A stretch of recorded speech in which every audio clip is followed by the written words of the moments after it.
봉독하도록 하겠습니다. 성경을 찾겠습니다. 성경은 다니엘서 7장 23절에서 27절까지입니다. 다니엘서 7장 23절에서 27절까지를 우리 찾아서 같이 봉독하도록 하겠습니다. 다니엘서 7장 23절로 27절까지 우리 같이 봉독하도록 하겠습니다. 모신자가 이처럼 이르되 넷째 짐승은 그 땅의 넷째 나라인데 이 모든 나라보다 달라서 천하를 삼키고 밟아 부서뜨릴 것이며 그 열불은 이 나라에서 일어날 열왕이요 그 후에 또 하나가 일어나리니 그는 먼저 있던 자들과 다르고 또 새 왕을 복종시킬 것이며 그가 장차 말로 지극히 높으신 자를 대적하며 또 지극히 높으신 자의 성도를 괴롭게 할 것이며 또 그가 또 때와 법을 변개코자 할 것이며 성도는 그의 손에 붙임바되어 한 때와 두 때와 반 때를 지내리라. 아멘. 오늘 이 말씀으로 우리는 적그리스도의 행동에 대해서 적그리스도의 그 활동이죠. 이것을 제가 망동이다라는 말로 표현을 했는데 적그리스도의 망동을 우리가 성경 구절 한 절 한 절을 생각을 해보면서 우리가 말씀을 들어보고자 합니다. 자, 23절 봅니다. 모신자가 다시 말하면 여기에서 이 모신자는 누굴까요? 하나님을 모신, 다시 말하면 예수님의 곁에 있는, 쉽게 말하면 대리천사죠. 예수님의 대리천사라고 말할 수 있을 것입니다. 이게 좀 잘 써져야 될 텐데, 이처럼 이르되 넷째 짐승에 대해서 이제 설명을 합니다. 그런데 이 넷째 짐승이라고 하는 나라, 그리고 또 이 넷째 짐승에서 나올 열불, 이런 것들을 우리가 이미 앞에서 많이 설명을 드렸지만 정말 중요합니다.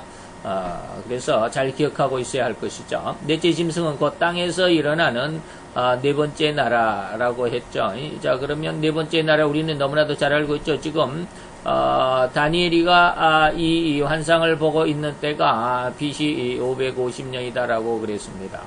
BC 550년이니까 그때 당시에는 이제 사자를 보았죠. 그 다음에 곰을 보았습니다.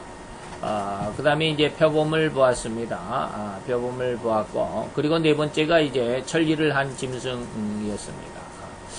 그래서 이 천리 짐승에 대한 아주 무섭도록 놀라운, 그래서 다른 모든 나라보다도 달라서 천하를 삼킬만 하더라라고 그랬죠. 그리고 천하를 밟아. 이게 박자가 틀렸네요. 이게 박자가 이게 아닌데.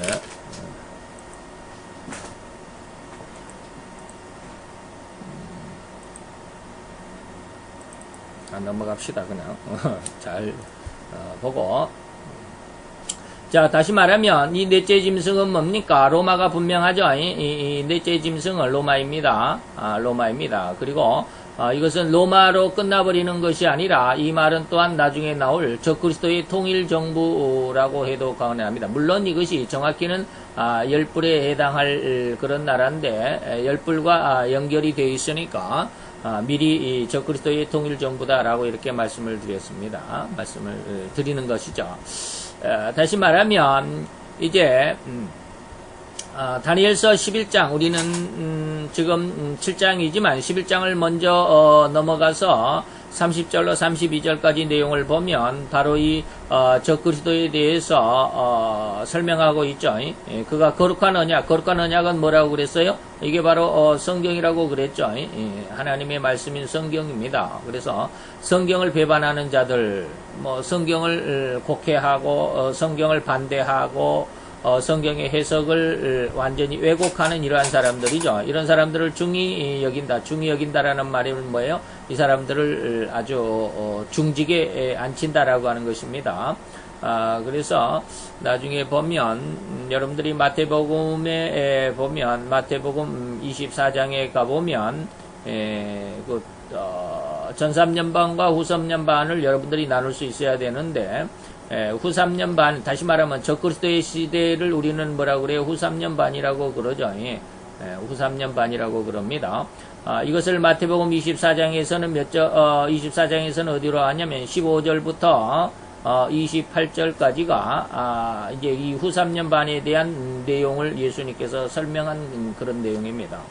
그런데 중요한 것은 뭐냐면 여기서 제가 15절부터 28절 내용 안에서 어떠한 내용들이 있느냐면 아주 그 종교계의 극심한 타락이 있습니다.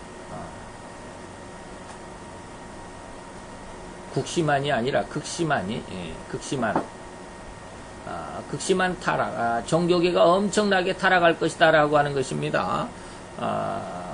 그런데 이 종교계의 이 극심한 타락이 어떠한 내용으로 나온다라고 하는 것을 지금까지 계속 말씀을 드렸습니다. 그것은 뭡니까? 바로 거짓 선지자들의 내용이다라고 그랬죠. 거짓 선지자들. 거짓 선지자들은 누구라 그랬어요? 성경을 왜곡하는, 여기에서 성경을 언약을 배반하는 자들도 되거니와 또는 뭐라고요? 이방 종교 지도자들입니다. 이방 종교 지도자들은 뭐예요? 기독교를 빼고 다시 말하면 뭐 이슬람교, 불교, 뭐 이런 모든 다른 어떤 종교라고 하는 모든 내용들, 이런 사람들의 지도자들이 전부 다 어디에 속해 있느냐면 거짓 선지자들에 속해 있습니다. 물론 여기에 성경을 거룩한 언약을 배반하는, 다시 말하면 잘못된 목사들도 여기에 많이 들어 있습니다. 그래서 그의 적그리스도의 군대는 그의 편에 서서 성소, 이 견고한 곳을 더럽힌다, 하나님의 성전을 더럽힌다라고 하는 것이죠.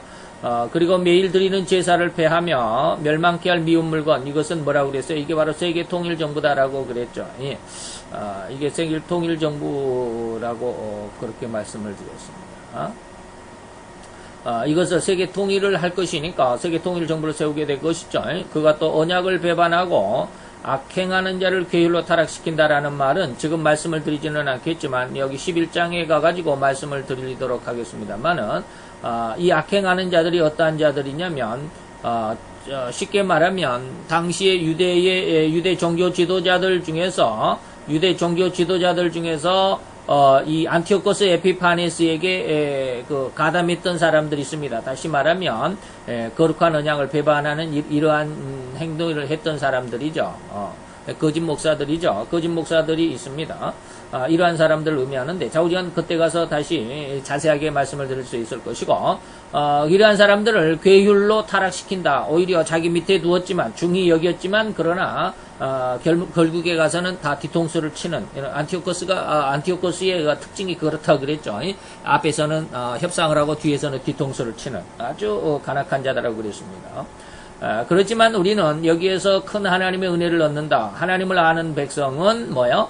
강하여 용맹을 바라리라. 아무리 세상이 이렇게 거룩한 언약을 배반하는 사람들이 승승장구하고 중직에 앉아서 정말로 세상을 호령하고, 이것이 바로 성경을 아는 사람, 하나님을 믿는 사람들의 축복이다라고 외친다라고 할지라도 진짜 하나님을 아는 백성은 거기에 가담하지 않고 오히려 그 진리 안에서 강하며 적그리스도의 이러한 모든 앞에서 행한 이 모든 행동들에 결코 가담하지 않고 하나님의 말씀 속에서 용맹을 바라고 있다. 결코 거기에 적그리스도의 이러한 행동들, 앞에서 말한 이러한 행동들 모든 내용들에 결코 가담하지 않는, 그들과 함께 하지 않는, 그러면서도 용감하게 그 진리를 지켜가며 싸울 수 있는 이러한 은혜를 가진 자들이다라고 이렇게 말할 수 있다라고 그랬습니다. 그리고 그 다음에 이제 또 바로 어떤 내용이냐면 마태복음 24장 15절의 내용입니다. 다시 말하면 이 말씀이 어떤 내용일까요? 바로 이 말씀이죠. 마태복음 24장 15절 여러분들이 혹시 기억하시는 분들이 있을는지 모르겠어요. 자, 그러므로 너희가 선지자 누구? 다니엘이 말한 바, 다니엘이 언제 여기 했어요? 방금 여기에서 말씀을 드렸습니다. 다니엘서 11장 30절로 32절 사이에서 말한 것입니다. 그래서 다니엘의 말한 바 멸망에 가증한 것이 거룩한 곳에 선 것을 보거든, 그 다음에는 여기에 가로가 있었습니다. 뭐라고요? 읽는 자는 깨달으라 라고 이렇게 이야기를 합니다. 그래서 이것이 바로 뭐냐면 다니엘서 11장 30절로 32절까지 내용을 예수님께서 이게 뭡니까? 이건 BC가 아니죠. 이제 AD죠. BC가 아니고 AD 예수님께서 33년에 바로 예수님께서 잡혀 죽으시기 십자가에 잡혀 죽으시기 전에 하셨던 말씀이죠. 그 말씀이 바로 뭐라 그러냐면 다니엘의 말한 바 다니엘에게 내가 옛날 일러줬다 이 말입니다. 다니엘에게 내가 550년 전에 이미 내가 다 일러줬어 이 말이에요. 그 다니엘에게 내가 다 일러줬는데 다니엘이 뭐라고 그랬냐면 멸망에 가증한 것이 뭐라고요? 이게 세계 통일 정부다라고 그랬습니다. 앞으로 짐승이 세계를 통일하게 될 것입니다. 음녀를 죽이고 세계를 통일하게 될 것이고, 그리고 세계를 통일해가지고 세계를 다스리려면 어떠한 기관이 있어야 되겠죠. 그게 통일 정부 기관이 될 것이고, 거룩한 곳은 뭐라고 그랬어요? 거룩한 곳은 바로 이것이 예루살렘, 하나님의 거룩한 곳, 예루살렘이라고 말할 수 있겠다라고 그랬죠. 그래서 이것이 바로 예수님께서 마태복음 24장 15절에 인용을 하셨지만 그 이야기를 다니엘이가 했다라고 하는 것입니다. 그래서 바로 이 멸망에 가증한 것은 뭐라고요? 세계 통일 정부고요. 여기서 거룩한 것은 뭐라고요? 거룩한 것은 하나님의 도성인 예루살렘. 많은 성경학자들은 뭐라고 그러느냐면 이게 성전산이라고도 그럽니다. 성전산이 뭐예요? 성전산이 지금은 이슬람 사원이 있는 이슬람의 돔 사원이 있는 바로 산이죠. 그 산이 어디에 바로 모리아산입니다. 모리아산인데 여기에 이슬람의 성전 돔 사원이 지금 여기에 서 있죠. 그렇습니다. 바로 여기가 기라고 그러는데 어쨌든지 우리는 그 성전산도 예루살렘 안에가 있습니다. 그래서 꼭 이 성전산에 예루살렘의 세계 통일 정부가 설런지는 저는 잘 모르겠어요. 좌우전 어쨌든지 예루살렘에 서게 된다라고 하는 것만은 분명한 사실입니다. 그래서 예루살렘이 이렇게 크다 그러면 성전은 뭐 거기 한 구퉁에 이렇게 성전산이 있죠. 산을 메꿔 가지고 헤롯이 46년 동안 성전을 지었다고 그러는데, 어떤 모양이냐면, 만약에 산이 요렇게 있다고, 요렇게 높겠죠. 그리고 여기가 이제 모리아산 꼭대기다라고 그러면, 이 산에다가 이렇게 쭉 맞춰가지고, 흙을 쌓은 게 아니고, 이렇게 크게 높게 이렇게 전부 다 이렇게 채웠습니다. 이렇게 채웠는데 이게 4층 구조로 되어 있어요. 맨 마지막에 맨 밑에가 이렇게 둥근 전부 다 돔 형식으로 이렇게 쌓습니다. 돔으로 이렇게 흙을 쌓고 그 위에다가도 또 이렇게 돔으로 이렇게 전부 다 이게 뭡니까 사무실 같이 이렇게 돔으로 쌓아가지고 그 안에다가 전부 다 이렇게 돔 형식으로 이렇게 전부 다 여기다가 이렇게 4단으로 이렇게 쌓습니다. 그래가지고 이 높이를 이렇게 쭉 맞췄어요. 높이를 쭉 맞춰가지고 이제 여기다가 위에다가 예루살렘 그 누굽니까 헤롯 성전을 여기다가 세워놨죠. 그래서 이 헤롯 성전이 AD 70년에 디도스에 의해서 이 헤롯 성전이 무너지고 나서 몇 년도인지는 모르지만 이슬람이 여기를 장악을 하면서 여기다가 지금 요렇게 돔 사원을 여기다가 지금 세워놨죠. 지금 그런 상태입니다. 자, 넘어갑니다. 23절 계속 우리는 적그리스도의 나라는 뭡니까? 음료국을 이긴다. 음료국은 누구라고 그랬어요? 음료국의 이제 아마 그 후보자들은 뭐냐면 유대교가 될 것입니다. 유대교. 또 하나의 후보는 천주교일 수도 있습니다. 또 하나는 뭡니까? 바로 기독교입니다. 기독교. 이들의 공통점은 뭐예요? 여호와 하나님을 섬긴다라고 하는 것입니다. 여호와 하나님을 섬기는 거죠. 여호와 하나님을 믿는 종교들입니다. 다 믿는 종교들인데 이들이 하나님의 진리를 정확하게 지키지 못했고 세상적인 것으로 너무나도 많이 흘러갔기 때문에 그들을 음녀다라고 이렇게 표현을 하고 있는 것입니다. 그리고 적그리스도는 뭐요? 하나님을 알지 못하는, 다시 말하면 신이 없는, 이것을 우리는 뭐라 그래요? 무신론이다라고 그러죠.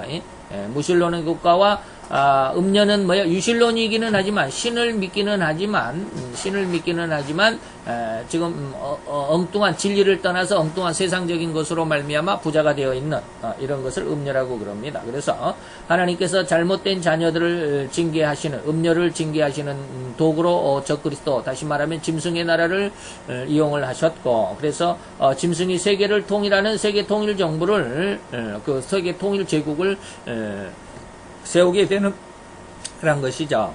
그래서 이 적그리스도의 출현이 바로 2억 명의 군인들의 희생 위에 세워진다라고 하는, 이것이 계시록에 뭐라고 그랬다? 2만만 명이다라고, 이렇게 마병대의 수가 2만만이다라는 말이 있었습니다. 그 다음에, 그런데 그의 통치 시대는 어떻다고요?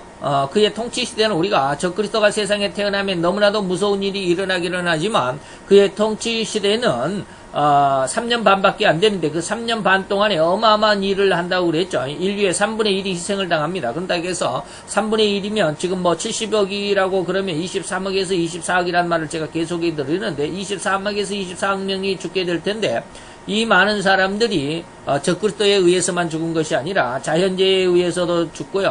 자연재해에 의해서도 죽습니다. 그래서 또한 뭐 사고에 의해서도 죽고요. 전쟁에 의해서도 죽게 될 것입니다. 다시 말하면 오늘날 같이 이제 핵이 너무나도 많은데, 핵이 한번 폭발하면 뭐 수십만 명은 한순간에 죽죠.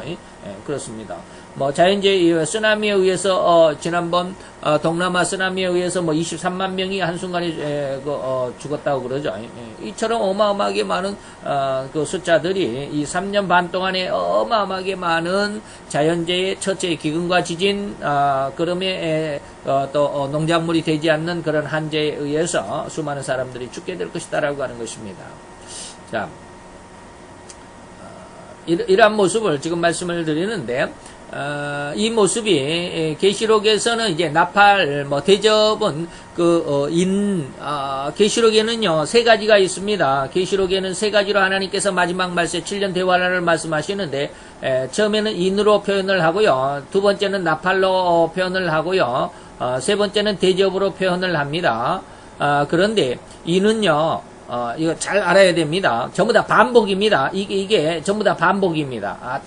어떤 목사님들은 이건, 인의 재앙과 나팔 재앙과 대접의 재앙이 따로따로다라고 이렇게 말씀하시는데, 잘 읽어보면 이게 반복적으로 되어 있습니다. 다시 말하면, 인은 어떠한 내용이냐면, 전 3년 반과, 후 3년 반을 순차적으로 쭉 7의 단계로, 인은 이렇게 자세하게 설명합니다. 이건 아주 순서적입니다.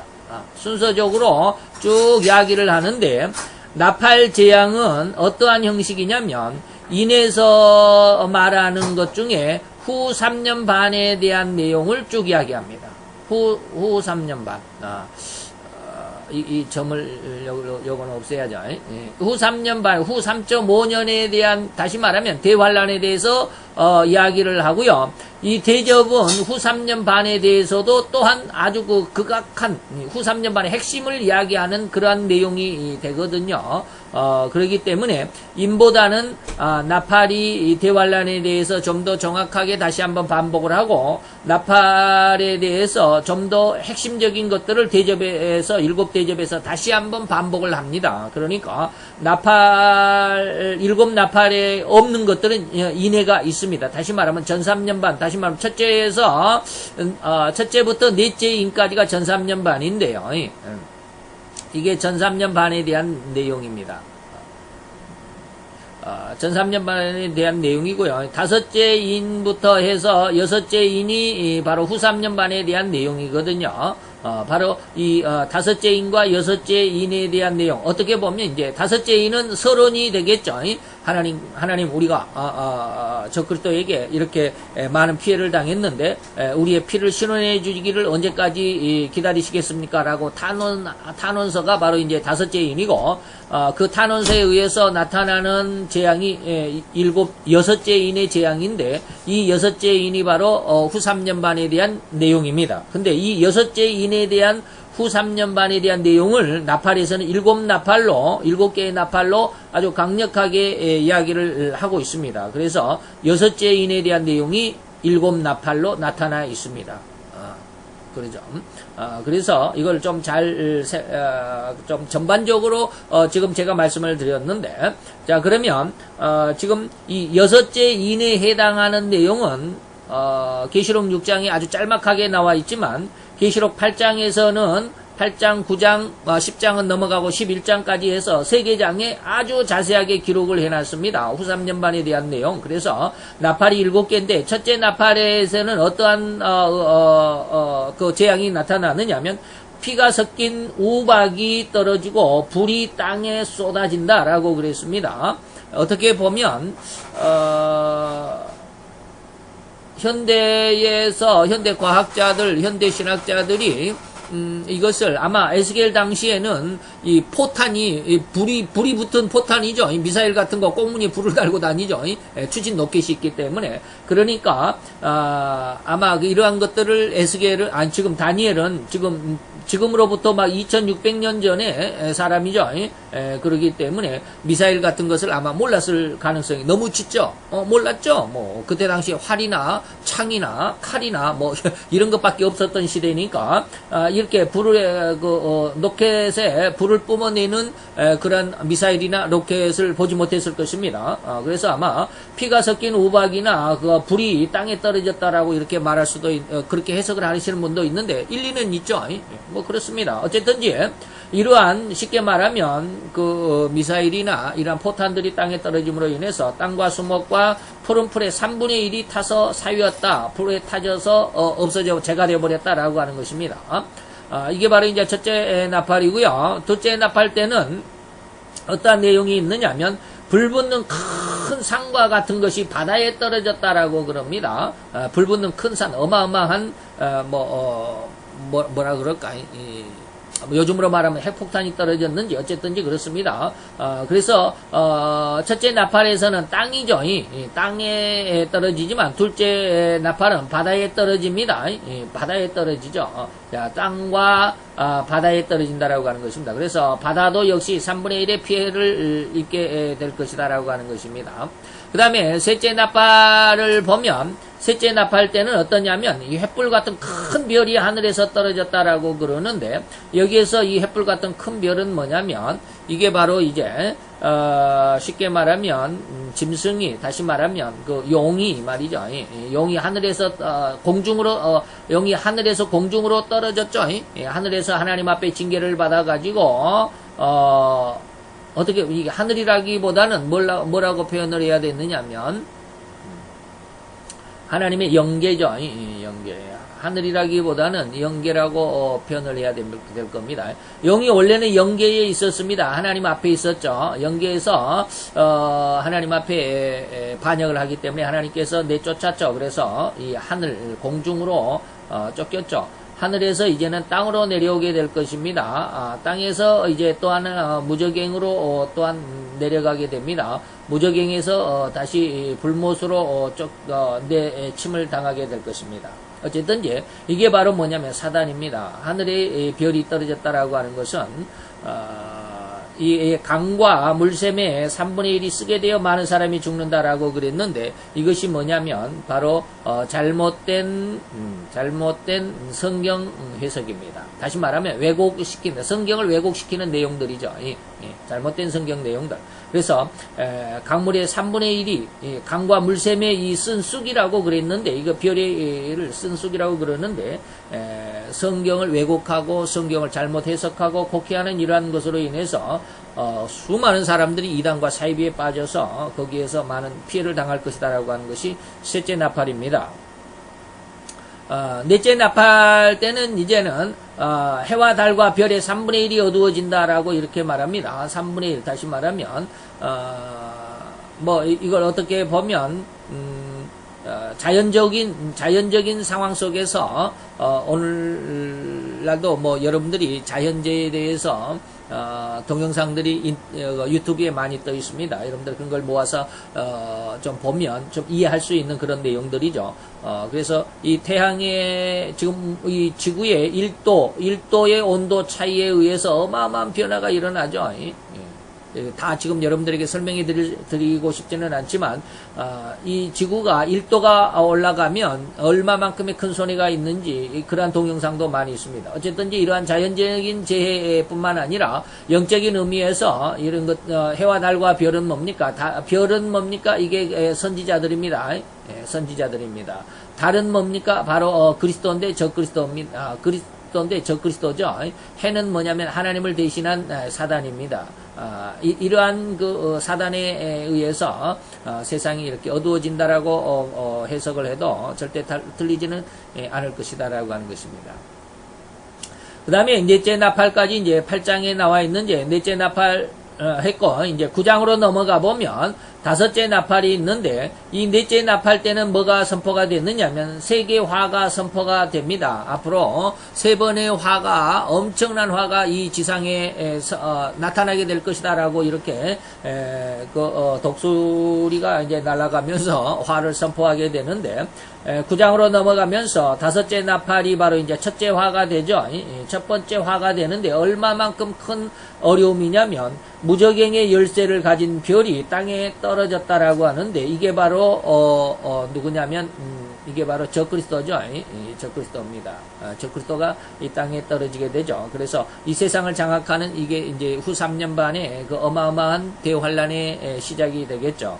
이때 이제 황충이 5달 동안 사람을 괴롭게 하고 푸른 것과 수목은 보호하심을 받을 것이다라고 하는 것입니다. 아까 우리가 다니엘서 11장 32절에 보면 하나님을 믿는 사람들은 용맹하여 그랬습니다. 강하여 용맹함을 떨치리라라고 그랬는데 바로 이러한 푸른 것과 수목은 뭐냐면 바로 하나님을 믿는 자들입니다. 세상이 아무리 이렇게 3분의 1이 뭐 빛을 잃고 3분의 1이 땅에 떨어져서 3분의 1이 사위하고 또 바다에 3분의 1이 죽고 엄청난 대환란이 온다 할지라도 푸른 것과 수목은 보호하심을 입는데 이러한 은혜를 우리는 잘 받을 수 있어야 되죠.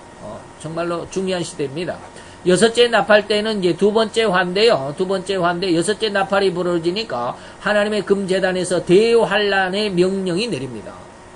그래서 대환란에 다시 말하면 이게 아마 계시록 4장인가 7장인가 몇 장인지 모르겠네. 7장인가에 가보면 1절에 보면 그 환란을 주장하는 네 천사가 유브라데 강에서 이제 환란의 바람을 불려고 그러는데 그 네 천사를 향하여서 잠시 기다려라. 내가 하나님의 종들의 이마와 하나님의 종들의 손에 인을 치기까지 잠시 기다려라. 잠깐 기다려라고 그랬는데 이제 여섯째 나팔이 불게 되면 이제 그러니까 7장부터 이제 쭉 넘어와서 9장에 올라와 있죠.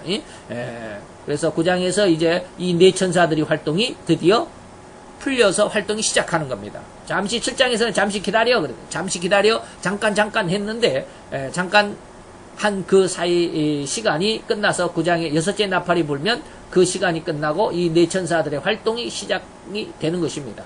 이게 바로 둘째 화고요. 이로 인해서 인류의 3분의 1의 그 엄청난 수 중에 대부분이 어려움을 당하게 될 것이다라고 하는 것입니다. 그 다음에 이제 마지막 이제 10장은 여기에서 잠시 지나갑니다. 10장은 사도 요한이 하나님 앞에 작은 책을 받아먹는 그런 아주 귀한 은혜의 장이고요. 11장으로 넘어가 보면 11장에서는 마지막 7째 나팔이 불려집니다. 7째 나팔은 뭐냐면 그리스도의 재림과 천국을 건설하는 그러한 하나님의 은혜의 모습이죠. 이것이 이제 셋째 화인데 아니 예수님이 재림하시고 천국이 이루어지는데 무슨 화냐라고 그럴지 모르는데 성도들에게는 이것이 축복이지만 성도들에게는 이것이 축복으로 이루어지지만 믿지 않는 자들에게는 이것이 멸망이죠. 그래서 주를 경외하는 자들에게는 상급이 될 것이지만 땅을 망하게 하는 자들에게는 멸망을 시킬 것이다라고 하는 하나님의 그 엄명이 있습니다. 그래서 7째 나팔 때는 바로 예수님의 재림으로 인해서 이게 이제 심판이 되죠. 이것이 심판인데 이것은 백보자 대심판은 아닙니다. 심판을 하시고 난 다음에 뭐가 이루어져요? 이 다음에 천년왕국이 이루어지죠. 천년왕국이 이루어집니다. 그리고 천년왕국 이후에 백보자 대심판이 이때 다시 이루어지는 것이죠. 백보자가 이때 이루어집니다. 그리고 백보자 이후에 이게 뭐예요? 이게 바로 이제 영원한 천국이죠. 영원한 천국이 이때 이루어집니다. 그래서 이러한 내용들. 그래서 이것이 세 번의 화다라고 하는 것을 잘 기억을 해 주시고, 이제 24절로 넘어가 보겠습니다. 24절입니다. 그 다음에 이제, 네 번째 나라에 이어서, 네 번째 짐승의 머리에는 10뿔이 있다고 그랬는데, 그 10뿔에 대해서 설명을 합니다.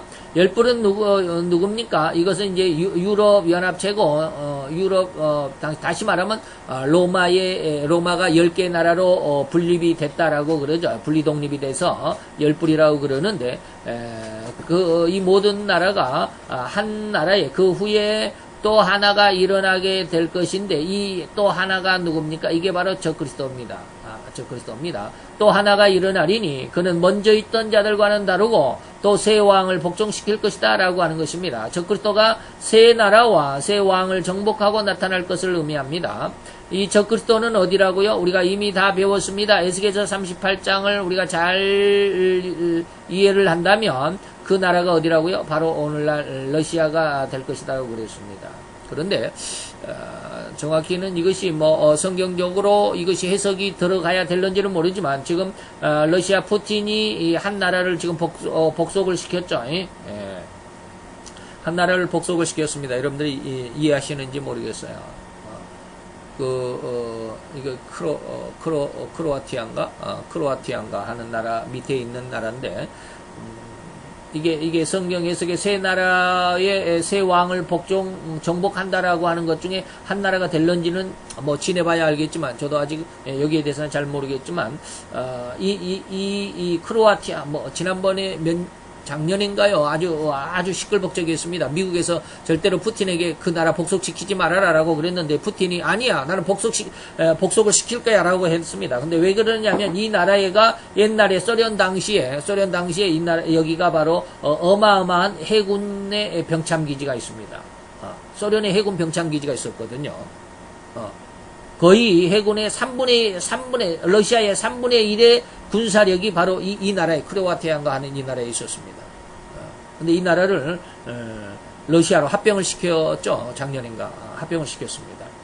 미국에서 오바마가 그렇게 하지 말라고 그랬어도 푸틴이 말을 안 들었습니다. 나는 내가 할 길 한다. 굉장히 강력해지죠. 이번에 시리아 사태도 미국에서는 오바마가 아무 말도 안 하죠. 왜? 오바마도 이슬람 계통이니까. 오바마의 종교는 이슬람입니다. 그렇기 때문에 IS를 그냥 완전히 씨를 말려야 되겠다라는 그런 생각이 없는 것 같아요. 그렇게 미적거리고 있는 틈에 그 시리아를 돕기 위해서 푸틴이 시리아를 돕는다라고 하는 이유로 해가지고 엄청난 군대를 파견했던, 지금도 그렇게 하고 있지만 어쨌든지 이 세계 정국을 여러분들이 주의 깊게 자세하게 잘 살펴야 할 것입니다.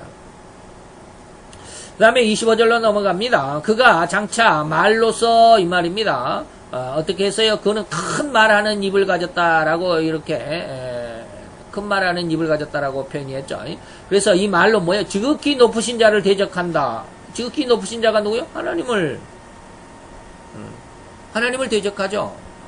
지난 시간에 제가 러시아 푸틴이 지금 종교법을 시행을 했다라고 하는 것을 잠시 보여드렸습니다. 하나님을 대적합니다. 하나님이 설 자리, 다시 말하면 이제는 앞으로 기독교가 설 자리가 점점 좁아집니다. 기독교의 입지가 점점 좁아진다라고 하는 것이죠. 근데 이러한 지금 아주 위급한 상황에 있는데, 교회가 그냥 축복이나 받아라, 성공이나 해라, 네 사업이 잘 돼야 된다, 이런 것만 가지고 지금 그래서는 안 될 지금 시기이지 않겠느냐라고 하는 것이죠. 좀 곤란한 문제입니다. 지금 기독교 입지는 뭐요? 더 흥황해 가는 것이 아니라 절대로 흥황해 가지 않습니다. 어떻게 돼요? 더 입지는 좁아지게 될 것이다. 그러지만 이 기독교가 이렇게 엄청난, 계속 한번 봅시다. 또 지극히 높으신 자의 성도들, 이게 성도들이죠. 하나님을 믿는 사람들. 이 성도들을 괴롭게 할 것이다 라고 그랬습니다. 몇 절에서? 지금 25절에서 그러잖아요. 이게 7장입니다. 지금 우리는 다니엘서 7장 25절에 성도들을 괴롭게 할 것이며 또 그가 때와 법을 변개한다. 예배를 못 드리게 할 것이다 라고 하는 것이죠. 때와 법을 변개한다. 지금 푸틴도 지금 그랬죠. 푸틴도 예수를 믿으려면 너 혼자 믿어라. 옆 사람에게 말도 하지 말아라. 옆 사람에게 말하는 것은 뭐예요? 전도하는 것으로, 포교하는 것으로 간주를 하고 내가 너를 처벌하겠다. 뭐 이것이 이번에 종교법 속에 들어있죠. 옆집에서 예배를 드리는 것을 모른 체 하지 말아라. 네가 옆집에서 예배 드리고 있는데 너는 신고하지 않으면 네가 처벌받는다. 그러죠. 어마어마한 종교법입니다. 성도들을 괴롭게 하는 것이에요. 그리고 때와 법을 변개하는 것이잖아요. 모여서 예배를 못 드리잖아요. 믿으려면 너 혼자 믿어. 여러 사람하고 같이 예배 드리지 말아라. 예배 드린다 해서 여러 사람 모아놓고 설교하거나 그러면 당장에 잡아간다라. 그리고 성도는 그의 손에 붙임받았다. 그의 손은 어디예요? 이게 적그리스도죠. 적그리스도입니다. 적그리스도의 손에 붙임받아서 뭐예요? 한 때와 두 때와 반 때. 이것을 뭐라고 그랬어요? 이것을 날수로 계산하면 1260일이라고 그랬습니다. 계속 말씀을 드리겠습니다. 자, 때와 법을 변개시킨다라는 말이 있는데 이 때와 법을 변개시킨다라는 말을 안식교, 지금 뭐 제7일 안식일 예수 재림교회라고 그러는데 안식교회에서는 토요일이 원래는 안식일이었는데 우리 개신교가 이것을 주일로 바꿨다라고 그랬기 때문에 우리 기독교는 전부 다 지옥에 갈 것이다라고 말하는 게 바로 이 안식교입니다. 원래 안식은 토요일인데 토요일날 예배를 봐야지. 어떻게 주일날 예배를 보느냐? 주일날 예배를 보는 것은 언제부터 있는지 아십니까? 물론 로마 시대 때부터 그랬습니다. 로마 시대 때. 황제, 다시 말하면 콘스탄틴이라고 하는 황제가 콘스탄틴 황제가 기독교를 개종을 했죠. 개종을 하고 난 다음에 야 어느 날 예배 드리는 게 제일 좋겠냐? 주일날, 일요일날 모든 사람이 다 쉬니까 쉬는 틈에 예배를 드리는 것이 제일 좋겠습니다. 물론 이때 당시에 예수님의 제자들도 주일날 예배를 드렸었습니다. 몰래 예배를 드리고 있었죠. 그렇기 때문에 주일날로 예배를 드리자라고 해서 지금까지 굳어져 온 것입니다. 물론 먼저 예수님의 제자들이 예수님의 부활을 기념하는 날로 해서 이 주일날 예배를 드렸던 것이 사실이죠. 우리는 그것을 의미해서 예수님의 부활을 기념으로 해서 우리는 주일날 예배를 드리는 것이죠. 이제는 안식일의 온전한 완성이 어디냐면 주일이다라고 말할 수 있는 것이죠. 안식일의 완성이 주일이라고 말할 수 있죠. 그런데 이 때와 법을 변개시켰다라고 했을 때 안식교에서는 그렇게 기독교를 공격하게 되죠. 이러한 상황에서 우리는 어떻습니까? 이러한 상황에서 우리는 결코 이러한 안식교의 해석을 따르지는 않습니다. 따를 수가 없죠.